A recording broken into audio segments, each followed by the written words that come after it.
Welcome to the Fantasy Football Profit Podcast, hosted by Craig Phillips and Jeff Torrey. Visit us at fantasyfootballprofit.com. And now your hosts, Craig and Jeff. Welcome, everyone, to the Fantasy Football Profit Podcast. I'm Craig Phillips, joined as always by Jeff Torrey. And today we're actually going to do part 2 of the Week 15 recap, because we usually do our recap episodes on Sunday nights, and there's only usually one more game left to play, or we're doing it during the Sunday night game. There's one more left. That's not the case this time. We've had, counting the Sunday night game, there's 5 games we haven't gone over yet, which is kind of crazy. So we figured we really had some stuff to talk about yet. So we're going to start us off with Sunday night football, just because this game definitely needs to be talked about a little bit here. It was the Saints-Bucks. The Saints win 9-0, which is just odd. Honestly, there's a lot in this thing. I mean, before we even get to the Bucks, we'll just quickly go over the Saints. There's not a lot really, but it's actually some disappointment in here. Taysom Hill didn't do much at all. 13-27, 154 yards, no touchdowns, no picks, ran the ball 11 times, 33 yards. I would say I'm not going to be terribly concerned about this, because the Bucks do have a good defense, and it is tough to play against them, to run against them. So I guess I'm not too concerned. It just was disappointing to see that Hill goes against a team like that and he can't do anything. I don't know how are you feeling about this? Like, with him, are you trusting him in a situation next week? If you got through this week with Taysom Hill, I did not in a league. I did start Taysom Hill. I did not make it through. If you did and you have Taysom Hill, how are you feeling about next week? I mean, you're worried, right? The big question is, who else can you play instead of him? He was a late year grab. So Maybe you have Russell Wilson instead or something. It becomes a lot closer, and that gap was already kind of getting there anyway. I mean, it worried me last week, and we had talked about this, about how he needed the entire game in order to get any sort of points. Like, at the very end, that's when he really put on a show, and you're kind of like, okay, cool. Like, he found a way to put up points, but it was not in a way where I was like, he can do this week in and week out. But because of his dynamic running ability, you throw him at the back end of the top 10 as far as QBs, he's probably going to end up there again. But the other person that would be climbing up would be like Russell Wilson, and some of these other like names that are coming off of injuries that we just didn't trust nearly as much. Yep. But yeah, I mean, does he drop out of the top 10? You probably do have someone else to start. I mean, it's going to be all matchup based and how that team is going. Very strange game. Less worried that, I mean, I don't know. How much of it do you think that Tampa Bay just didn't score, so they didn't have to force the issue? How much of it do you think was that, rather than him not being able to do anything? I think that is a legit question. It could be part of it. It's something like you brought up Russell Wilson. We'll talk about that game in a little bit, but that would have, Taysom Hill would have been the start over Russell Wilson this week, which is crazy. Yeah, that's true. Neither got into double digits, but yeah, Taysom is like this. What he can do, though, he can get you very little points. It's really, when you play him, it's just, no matter what, you're not going to feel comfortable, and it's going to be a risk. Yeah, maybe some of it was they just didn't have to. They never got in a situation this week, or this Sunday night, where they had to really force the issue. They just never got there, so they didn't. Could be part of it. It really could. They play, I think, Miami next week. Miami's on a 6-game win streak. Defense has been really good for Miami too. That's been part of why they have 6 straight wins, is their defense, and they just decided to shut teams down in the second half of games. I'm a little concerned, to be honest, but like Russell Wilson is the good comparison, because I've seen a lot of people with both of them. I don't trust Russell Wilson right now at all for anything either. So it's really just, who do you just? Yeah, I mean, in take that your case, shot. Yeah, you do, and I mean, the truth is, we do love Taysom's running ability, and they won, so he's going to be the starter again. And once again, very, very strange game. It does not take away the fact that Taysom Hill should have put up better points. He should have, without a doubt. But I mean, this game entirely completely crippled a lot of people's playoff hopes, right? I mean, Taysom Hill sucked. Tom Brady sucked. Alvin Kamara, 31 total yards. Sucked. Fournette, Gronkowski, Godwin, name anyone else on the Bucs that we're starting. Now with Mike the Bucs, Evans, we say with Kamara, 31 total yards, just a complete bust for this week. And then Bucs, Fournette, 34 yards, goes out with an injury. He's going on IR.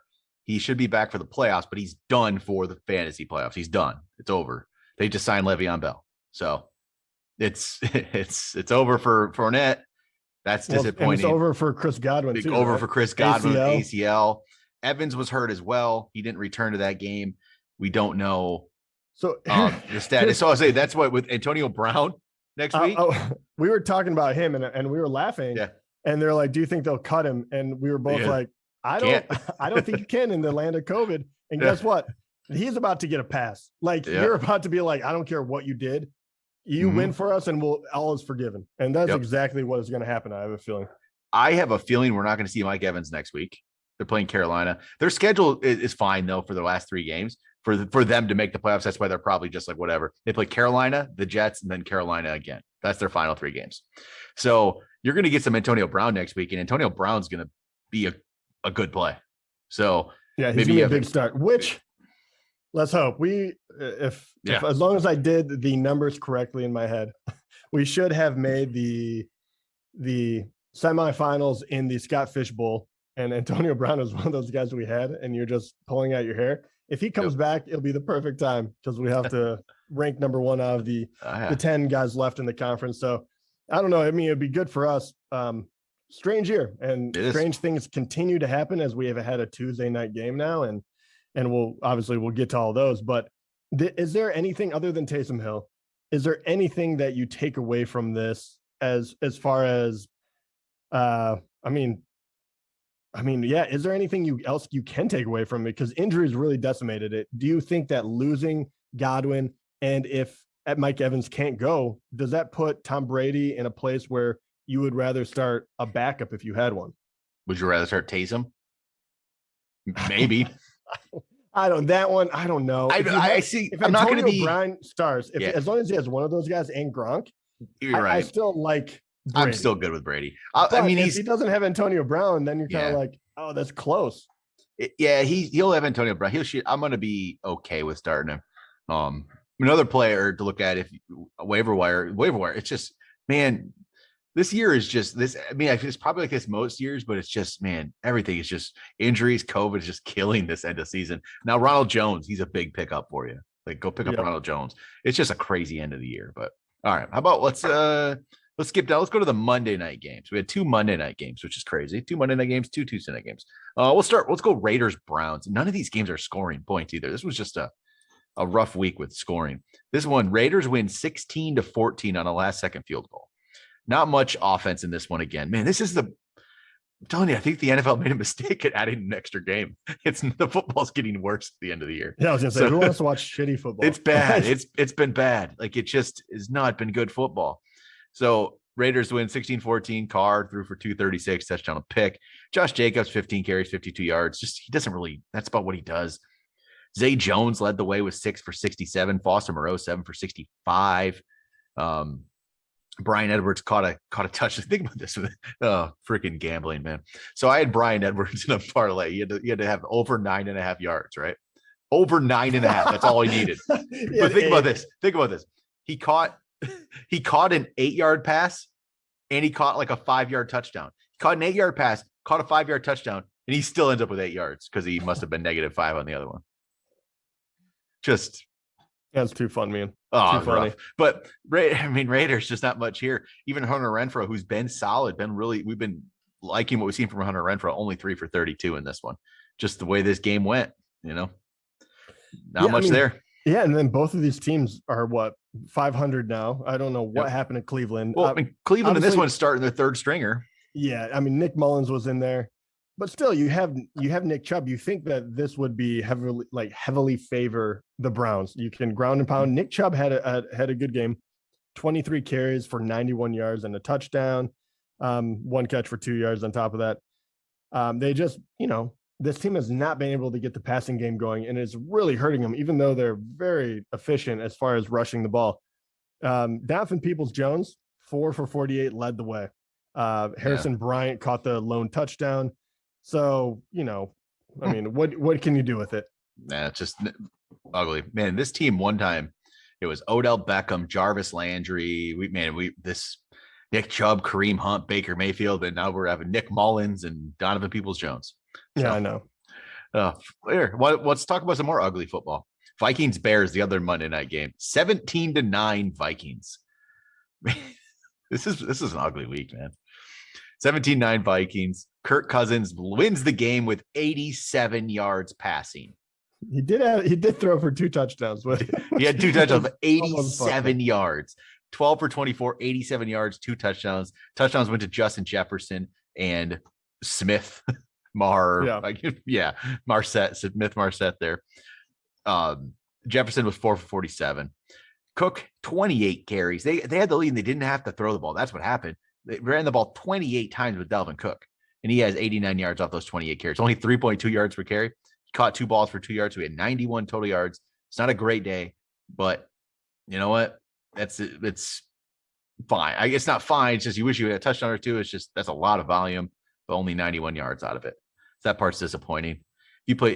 Kirk Cousins, he saved you with 2 touchdowns, but 87 yards is brutal. But the Vikings, again, it's the way this game went. They did not have to do anything. And if you don't have to do anything, why would you do anything, right? The Bears are just, there's no way Matt Nagy makes it to next year, obviously. This guy's getting fired. He'll be fired right away on that Monday after the season. There's no doubt in my mind. Just this Bears team is bad. And so Justin Fields goes 26-39. He had 285, a touchdown, literal last play of the game. Complete garbage. The biggest garbage time you could get. And it's a touchdown to what was his name? Horsted, I believe. Jesper Horsted caught a touchdown there, right? At the end. 1 catch, 19 yards, 1 touchdown.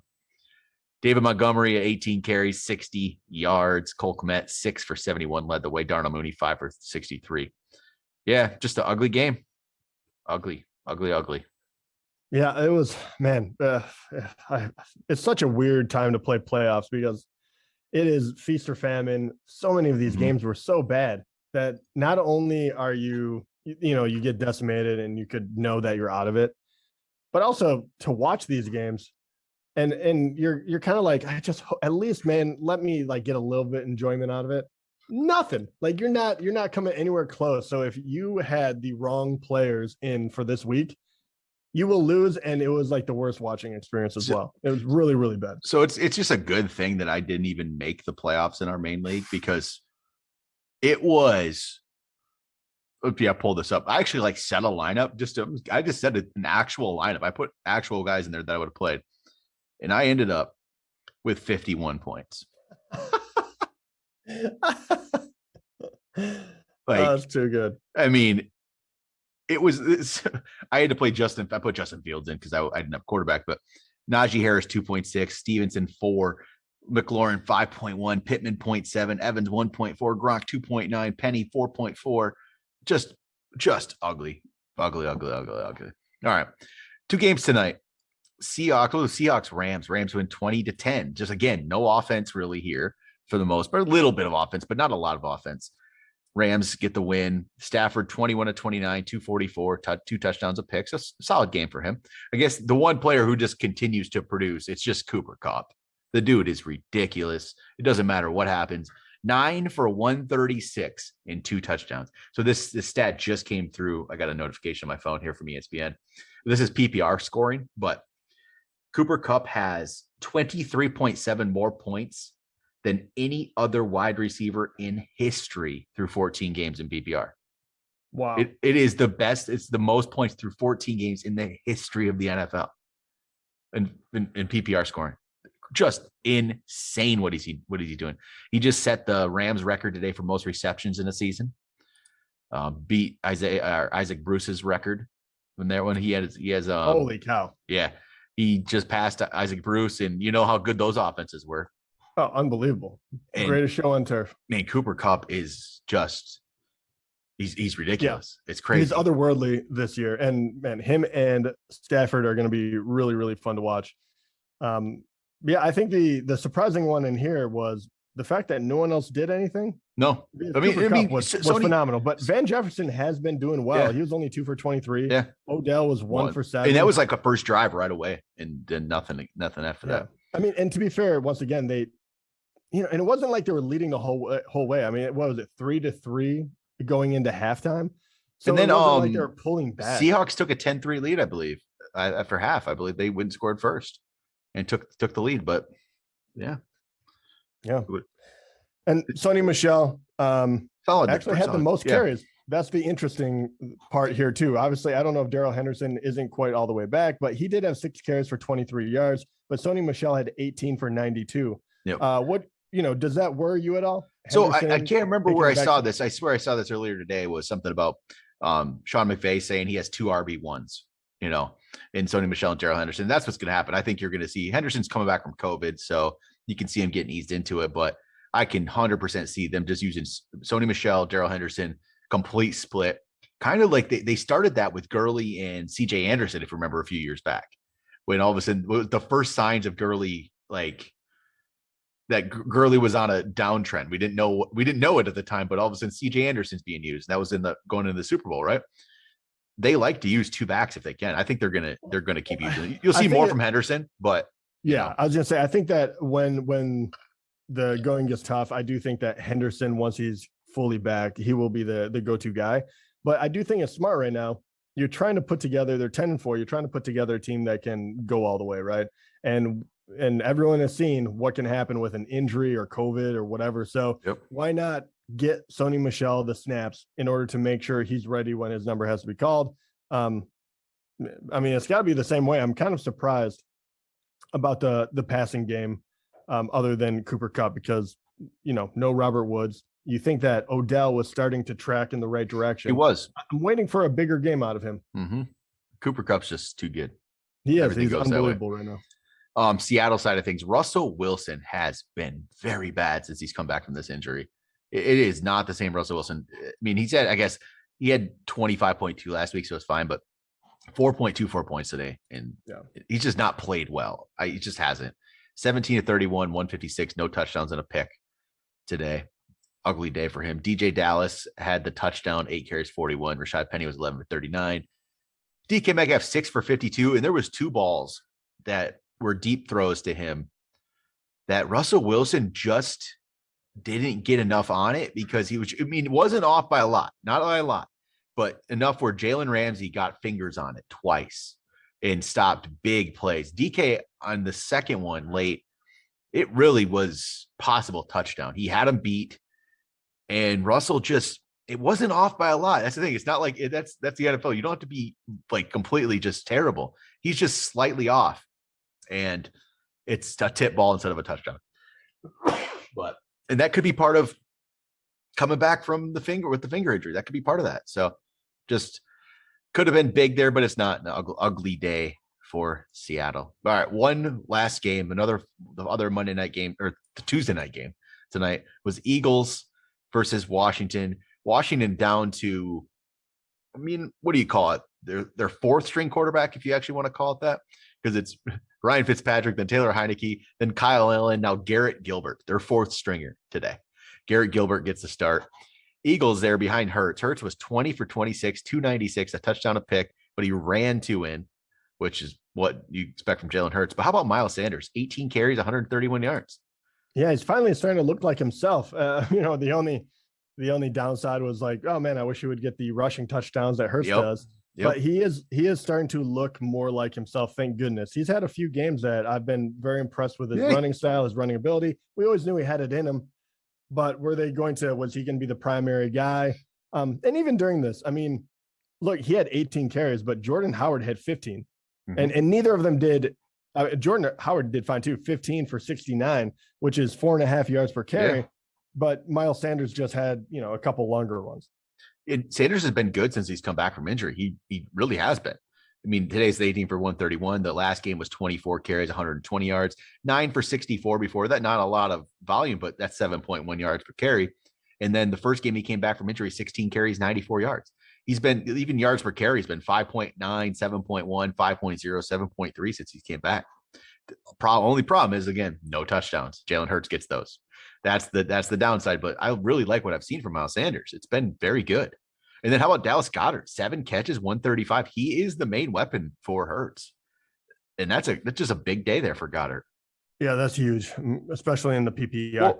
Well, he had 6 for 105 last game too. 2 big games. Yeah, it's what we're hoping for. I wish that he would be able to get into the end zone a little more. He's such a dynamic player. And as far as Jalen, he has been very good for fantasy, but he has been holding these other guys back, and not necessarily the worst thing. They're 500.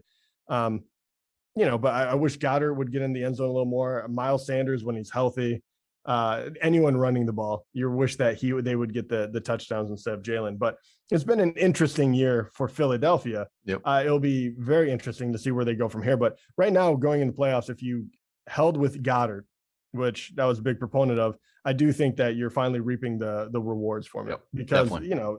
Every tight end is up and down, but he's hitting at the right spot, which you gotta love. Yep. And then for the Washington side, we said Garrett Gilbert was the quarterback today, 20 for 31, 194, no touchdowns, no picks. Gibson, 15 carries, only 26 yards. He got a touchdown. It was on the first drive. And then he had a toe injury. He did come back from it, but seems like, was that affecting him? Very well might have been. Just ugly after that. Jarrett Patterson ran one in after that.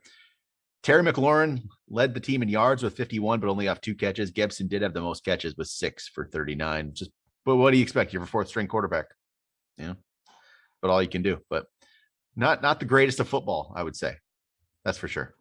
But we do have a couple mailbag questions, not a lot. We'll get through those here real quick because I think we've got 4 questions from 3 total people here. Brady Spaghetti. We're going to start us off with Brady Spaghetti here. He says he wants us to pick 2 players to start in non-PPR. 2 to start in non-PPR. Okay. Amari Cooper, Jalen Waddle, A.J. Brown, Amon-Ra St. Brown. Do you ever think you'd get his name in there? And actually, funny thing enough, one of the other questions, not really, it's kind of a question, but I'll talk about it before we do this one too. It says, are we starting Amon-Ra St. Brown next week? It's from Fantasy Football Experience. And maybe it depends on the situation. I don't know your situation. Brady Spaghetti's situation, though. Amon-Ra St. Brown is one of the options. Amari Cooper, Jalen Waddle, A.J. Brown. That might be a little too much. Yeah, let's look up the matchups first. I really do like Amon-Ra. And I'm so glad to see that he was able to do that. But with that offense, do I think that he's going to be able to do that week in, week out? If you're in a PPR, I think that it makes it a little closer because I do think that he could catch 7 balls for 50 yards or something, kind of crazy like that. Can he get back in the end zone? I don't know. They had the best game they've played all year. A lot of things broke his way, and I'm so glad that, if anyone got to play him, hard to believe that in playoffs you do, but then great. But I would have a very difficult time starting me again. I probably will in Scott Fishbowl, and we reap the benefits. But that's a little different. That's a little different. Let me see if I could get some. My computer's very slow. I wanted to get some schedules here, but. All right, let's see if I can get this to work for me. We don't have everything up. It's still a Tuesday night. Everything should be switched over right now, but it's not yet. All right. Let's see. What are we looking at? You guys, anything? So we're going into week 16. Week 16. So Amari Cooper is going to be playing Washington. All right.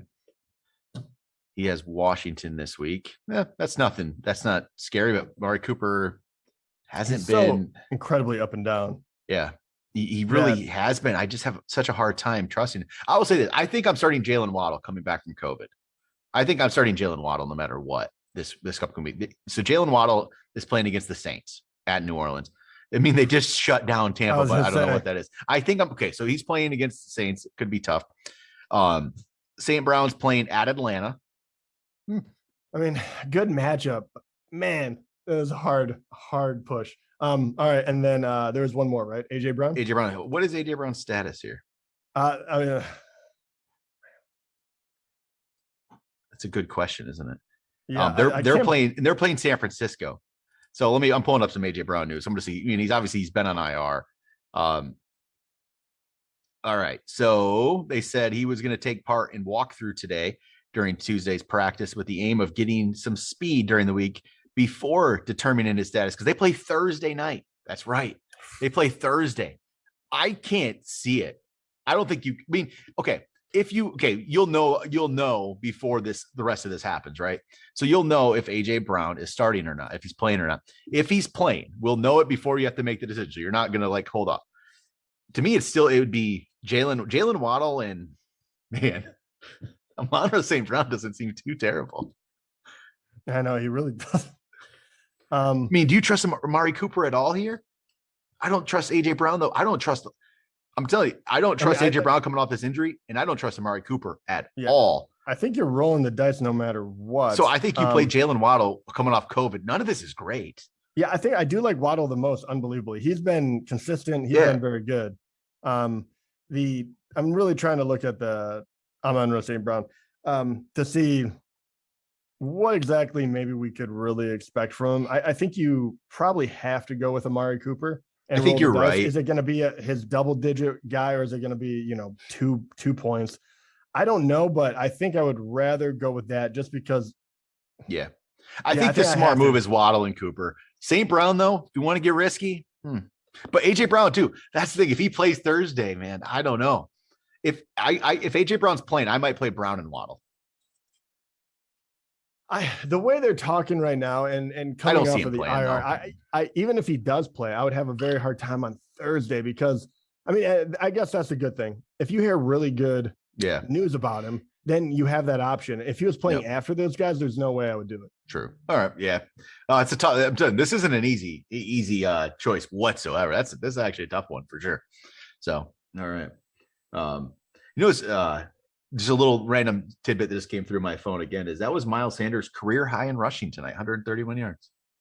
Not bad. All right. Brady Spaghetti also asked if Elijah Mitchell or DeAndre Swift sits, which DeAndre Swift, I don't expect to see DeAndre Swift back. I don't see it. It says, are you playing Jeff Wilson, Rashad Penny, or Jones? Which I'm guessing Ronald Jones. Is that what we're talking here? I would probably go Rojo in that case. I think so. Too. I think you definitely go Ronald Jones because I see him getting a big workload there. So for sure. Le'Veon Bell has been signed to be the backup, but he's not going to do much right away. And then the final question from Brady Spaghetti was, how do you feel about Knox against the Pats this week? If you have Dawson Knox and he's your tight end, you know what? At tight end, I don't even care about matchup, to be honest, just because you don't have that lot of great options, and Dawson Knox is one of the better ones. So you just play him. Don't even think about it. I don't love playing against the Patriots at all, but I'm not like freaked out about the Patriots. I'm not scared of the Patriots. I know can play very well, but they pretty much shut him down in week 13. They did, but that was the wind. That was that weather game, that wind. So, I agree. I think it's a better thing in this particular case that he's going to get another shot at him so close to. I doubt you have a better option. You're just playing him. No, I'm trying to think of someone that, unless you had Dallas Goedert. True. If you but you could. That's a possibility.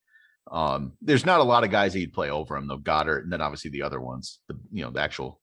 Yeah, I think he might be the only one that maybe you have. Yep. But even that's probably unlikely. And then final question was from the Chris 201. He just says Taysom Hill or Jalen Hurts week 16. I'm gonna go Hurts no matter what. I don't even care about the matchup.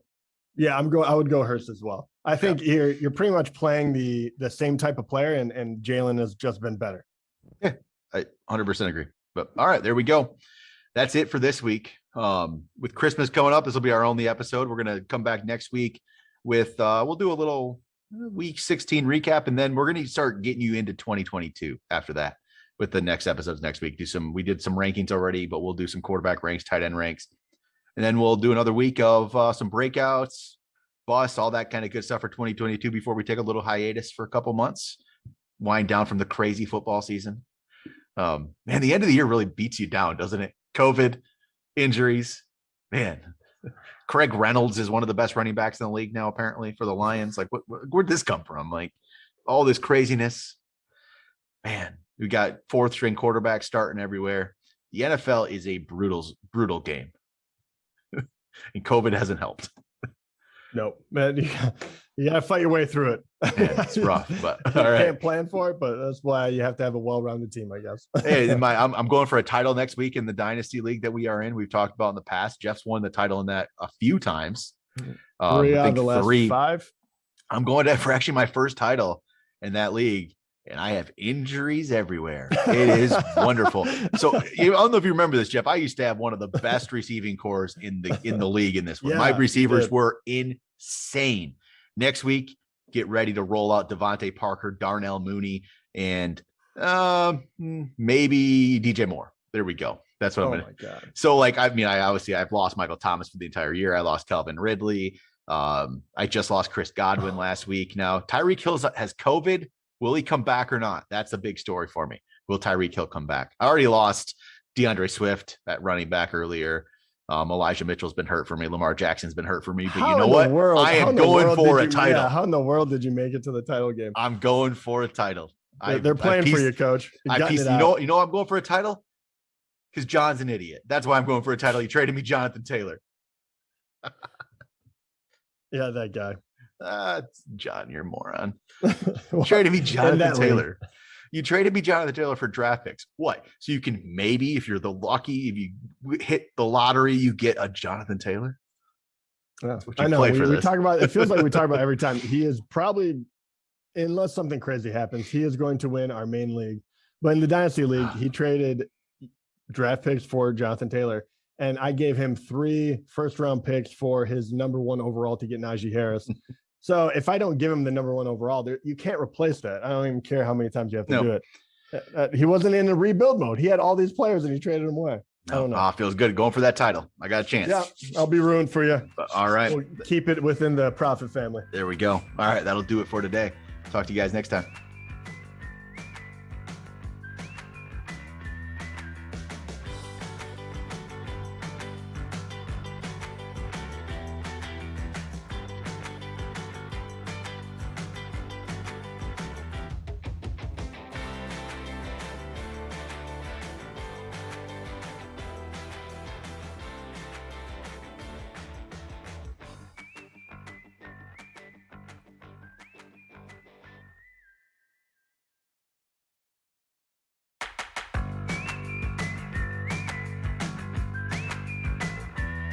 Welcome to the Fantasy Football Prophet Podcast, hosted by Craig Phillips and Jeff Torrey. Visit us at fantasyfootballprophet.com.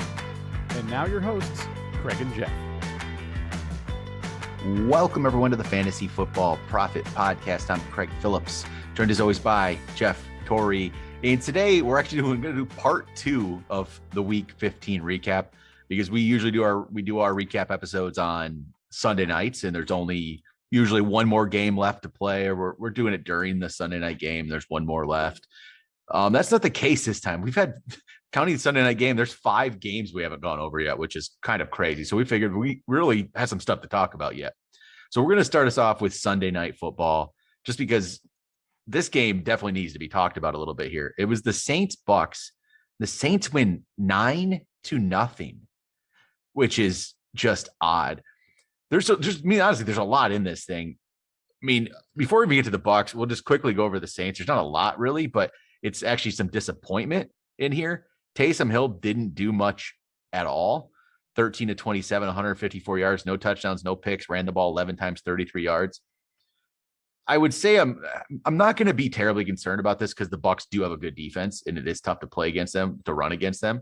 So I guess I'm not too concerned. It just was disappointing to see that Hill goes against a team like that and he can't do anything. I don't know how are you feeling about this? Like, with him, are you trusting him in a situation next week? If you got through this week with Taysom Hill, I did not.